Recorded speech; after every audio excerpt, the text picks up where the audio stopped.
daleen ak jàmm ci Sans Frontières TV ñu ngi leen di gërëm bu baax ci ànd beeg ñun ñu wax ci dàqub Bassirou Kébé mi nekkoon directeur général bu SNHLM ba sànq ci conseil des ministres bi président Bassirou Diomaye Faye jëlee dogalu tekki ndombal tànkam Bassirou Kébé nag réagir na muy réaction bu njëkk bu mu def ci boobule limogeage li mu wax mooy salam les patriotes. Merci pour tout, c'est un non-événement, le combat continue maanaam dàqam gi ci bopp SNHLM moom nee na du événement waaye xeex bi dafay continuer ban xeex la waxu ko le combat continue ci la yem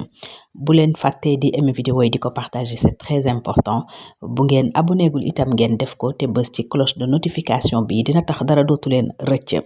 Bassirou Kébé nag ku nekk xam na ni moom jamono yi weesu yëpp mi ngi yëkkati ay kàddu di ŋàññ ni ñuy doxalee kàddu yu mel ni itam yu jëm ci président de la république Bassirou Diomaye Diakhar Faye ndax moom bokk na ci ñi nga xam ne ba léegi ñi ngi wax waxi rupture ndax jàpp ne amagul li taxoon ñu doon xeex dafa mel ni dañ ko fàtte mais également ñi ñàkk seen bakkan yàggul dara dégg nañu ko ci benn vidéo muy wax ci enquête yi mu ne dafa yéex lool mënuñu comprendre régime bu ñëw 2 ans après mënuloo wax ne diw moo def nangam moo xam ci justice bi ñuy sàkku muy yoon bi ñu bëgg ñu defal ko martyr yi mais également li jëm ci wàllu reddition des comptes yooyu yëpp nag tax nañu jàpp ni moom la ko njiitu réew mi xëy na sanctionné muy kàddu yu mu yëkkati ay réaction yu muy def ñëpp di ko dégg ndax li muy wax moom Bassirou Kébé làqu ko ndax nag Pastef bukki ba màttoon yeneen parti yi fi jiitu moo ko tàmbalee mat wala moo ko dugg loolu itam laaj la bu ñu bari di samp ndax démocratie biñ doon woote ñoom ci seen parti bokk na ci li leen doon wutale ak ñeneen ñi nekkul parti boo xam ne dañu naan nit ñi muut mbaa mot ci niñ leen doon gisee mu nekkoon itam lu bees ci langue politique bi dooleeku ci sax ni militants yi doon taxawee di financer ndax yeneen parti yi fi nekk muy parti classique yi liñ ci doon gis mooy kane ca bopp ba moo xam secrétaire général bi la wala président bi mooy financer mooy def lépp waral itam mooy buur di bummi lu ko neex moo fay am lu ko neexul du fa am day mel ni parti bi moomeelu boppam la propriété privée loolu nag Pastef dafa ñëw woote ci rupture gis ngeen ni bu ñu xewlee dara du président bi wala secrétaire général kenn ci ñoom du génnee rek di def ñëppay def militant yi de la base au sommet bari na fi activité yu ñu def li ñu ci fësal en tout cas mooy militant yi wala de simple sympathisants ñoom ñoo daal di financer yooyu activité levée de fonds yi fi Pastef def daanaka lu inédit la musul am ci langue politique ñuy def levée de fonds yooyu pour financer ay activité kon Pastef woote woon na rupture boo xam ne tey dafa mel ni génn na ci bu fekkente ni bien sûr Bassirou Kébé critique yi mu def jëm ci nguur gi rawatina ki ko jiite moom moo waral tekki ndombal tànkam gi mu réagir ci ne du événement kon itam mënees naa jàpp ne xëy na yëngalu ko waaye daj nañu ci ay kàddu yoo xam ni ci ab audio la Bassirou Kébé di ci am lum ca yëkkati ñu bari ci ay ñi ko jege en tout cas wala ñi koy jàppal tànk ci Pastef njortu ni loolu moom la ko président de la République mere ba tekki ndombal tànkam moom directeur SNHLM mais bokk ci ñi ràññee ko lool ci dingat surtout régime bi ak ki ko jiite kon kàddu yooyu la ñuy teewlu dinañu dellusiwaat ci yeneen i jàngat ndax tekki ndombal tànk Bassirou Kébé bi itam xëy na am na gis-gis yu bari yuñ ci mën a am ci surtout li jot a xew diggante ñi jiite réew mi diggante kon président Bassirou Diomaye Faye ak premier ministre am Ousmane Sonko waaye kàddu yi ñu jàpp ne moom la ñu dàqee Bassirou Kébé moom lañ leen di dégtal daanu dellusiwaat ci yeneen i jàngat ak yeneen i xibaar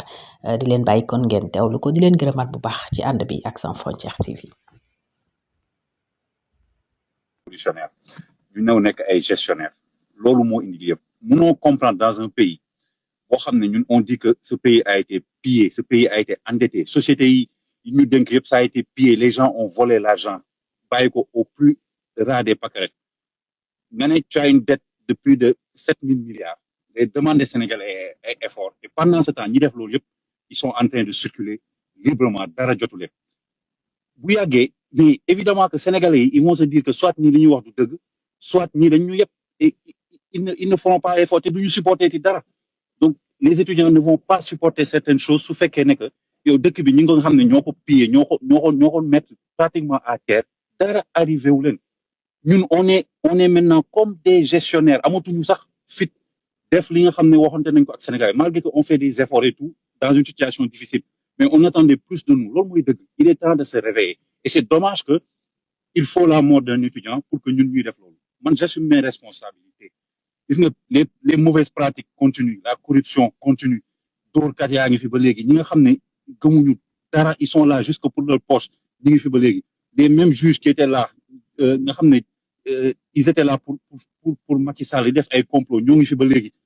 donc rien n'a changé à part les visages à part les efforts que peut-être quelqu'un comme Ousmane Sonko est en train de faire malgré les difficultés et je ne le dis pas pour le défendre mais parce que loolu laa gëm donc on n'a pas fait le travail qu'il fallait faire depuis 2 ans mënuñu toog 2 ans après les gens ont l'impression que ñun on est comme les autres wala loolu c'est pas normal Pastef c'était pas ça l'idée on n'est pas là pour se contenter d'être des gestionnaires te suñu ay postes naan on a fait un meilleur résultat que ñi fi fekk on fera des meilleurs résultats parce que ñi fi fekk ils étaient médiocres donc loolu du ndam bi mooy changer le Sénégal l'administration profondément changer la justice changer les mentalités toogaat système éducatif bi dañu war a toogaat ak étudiants yi tëggaat ko à partir de zéro loolu mooy dëgg leneen lu ñu fi def pour mën ay tappale la te il faut pas que lii ça se reproduise qu'un étudiant meurt sous le régime de Pastef c'est vraiment man xaw ma sax depuis sànq sama xol bi dafa jeex loolu kenn waru ko accepter je ne connais pas les circonstances yàlla xam na ko xaw ma nan la demee l'enquête le déterminera mais il faut pas que lii ça se reproduise je sais qu'on le dit chaque fois il faut pas que ça se reproduise mais vraiment il faut que lii moom du mus a amati ci Sénégal ça n'a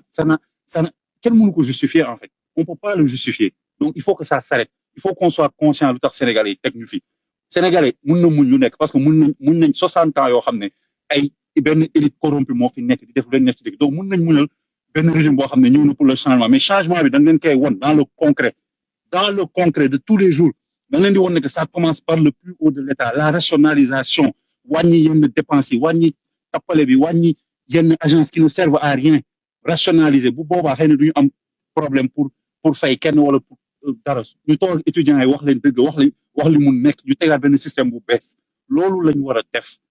je suis vraiment désolé qu'on en soit arrivé à un mort pour que après ñu mun def yooyu lii ça ne doit plus jamais se reproduire ki gaañu malheureusement ba pare kenn mënatu ko dindi mais lii waratuñu ko nangu et c'est pas trop tard de changer ce pays-là c'est possible mais il faut du courage politique et de la volonté il faut avoir peur de personne ñun lobby faluñu kenn faluñu Sénégalais yi ñoo jël seen carte yàlla suñu borom dogal ko ñu fal ñu donc on a à avoir peur de personne on n'a pas à hésiter il faut que mentalité yi change la mentalité des policiers la mentalité des gendarmes la mentalité des juges et tubaab bi li ñu bàyyi loon mooy benn élite boo xam ne su ñun la bokk ay nit yu ñuul lañ comme ñun mais ils traitent les gens comme des esclaves Sénégal service public baaxul les gens sooy dem sax ci service public il faut donner quelque chose pour avoir un bon service il faut tout le temps être dans la corruption Sénégalais on les traite comme de la merde sooy utee sax boo xam ne sa droit la tout le temps on te fait vivre la galère alors que am na ay benn catégorie benn minorité boo xam ne lu leen neex la ñu am ci dëkk bi ils sont capables d'échapper à la justice d'échapper à la loi yooyu la ñu war a adresser c'est pas de la démagogie loolu moo tardel dëkk bi moo tax Sénégalais yi nekk ci suuf des fois ils se sentent vraiment comme des citoyens de seconde zone gis nga affaire yooyu tant que réglé wuñu ko yu mel ni dina amati di amat il faut qu'on rétablisse la justice li ñu doon wax ne que lu ñëpp bokk ñëpp dañ ci war a jot loolu ça doit être une réalité dans nos politiques de tous les jours il faut que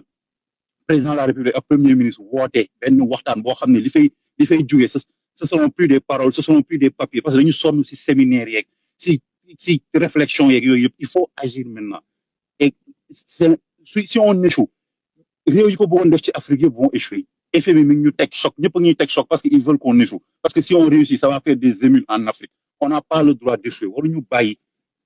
dara duñu échouer loolu te pour faire ça il faut que ces changements là soient concrets dès demain, dès le mois prochain, dès la semaine prochaine. Il faut que ces changements-là, on les fasse. Sénégalais, ils disent qu'on y changer. Après, si on réussit, nous assumer. Si on échoue, on assume. Mais tu ne peux pas faire des choses à demi-mesure. Voilà, ben quoi def. Après ça, c'est une catastrophe pour les Sénégalais qui ont eu confiance en nous. Comme nous avons espoir du Sénégalais am ci ñun. Donc, il faut vraiment que ça change rapidement. Et moi, je le dis, c'est mon peuple qui a commencé. Si le système bini, la bok,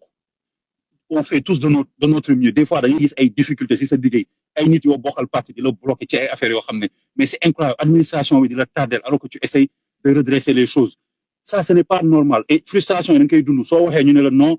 homme d'état nga waro wax kilifa nga je sais pas c'est des conneries comme ça loolu mo ñu tardel ay affaire protocole ay affaire bëgg ay affaire nguuru il faut sortir de ça être des serviteurs su daré changement yi radicaux vraiment il faut le faire man appel bobu lay lancer té suma togon ak premier ministre pour le président de la République, je dirais la même chose. Non, personne importe peu. Il faut que le changement soit une réalité. C'est ça qui est global. La mort de l'étudiant là, c'est un malheur. Il faut servir d'ara. Je suis désolé de dire ça comme ça. Parce que je pense que c'était un futur médecin. Mais ce fait que sa mort doit servir à quelque chose. Ça doit servir à changer définitivement. C'est très long. On se cherche tout le temps des excuses. Mais il faut faire des réformes radicales à partir de maintenant. Il le faut, sincèrement. Donc, c'est vraiment, ça fait mal, ça fait très, très, très mal. Il faut que, Non, merci beaucoup. Non, vas-y, continue rek, souffle rek. Non, c'est pas. su ma waxee damay wax lu ëpp après mais maa ngi. waaw non surtout loolu la sax moo tax ma ne xaaral ma.